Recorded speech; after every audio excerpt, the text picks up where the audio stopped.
the third year, the end of that third year when we knew. Right. Oh, it was a very distressing. Well, in the second year, wasn't there talk of it going off after the second year, too? There was talk from the beginning.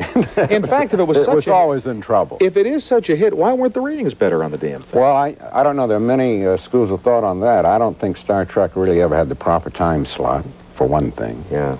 I think it should have been on at 7:30 at night and stayed there. Yeah, but, well, you better slip off. But it was a very distressing thought, you know, because we knew that we were, when they put us in that 10 o'clock Friday night slot, we knew that was the graveyard slot, and we knew it was on its way out, and we felt all along that we were doing something rather special, that this was a show that should not go off the air. Again, reflected by our mail, because we were very low in the ratings, but we were breaking every fan mail record in the history of NBC.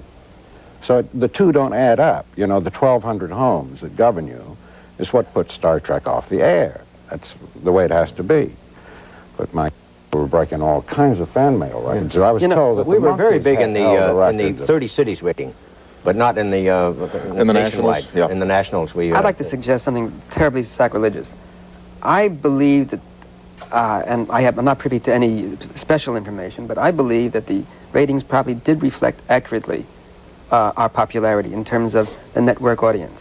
I think that our followers were passionate, vociferous, and militant, and they were ambulatory. They were ready to go out and picket. They were ready to do anything they could. I think it represented a minority of the viewing public below which you can keep a show on the air. However, and that's the big thing, and that's why I feel safe in saying that. I happen to believe it, but I feel safe in saying it. I think in syndication, we now have the numbers that we would have needed to stay on the air at that time, because we've gone beyond the metropolitan kind of climate.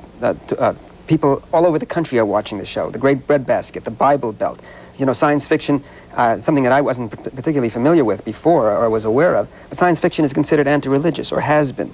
But with the continual repeating of the shows over and over again, we have picked up an audience all through the country that is diversified, that is not simply children, that is not simply college students, it is really the entire scope of this country. What you're really saying, Walter, is that when a local station has that program in its vault, it can schedule it at the time it feels it will reach the most responsive audience to it, instead of simply taking it down the line from the television network when the gods of power in New York decide it's going to be on.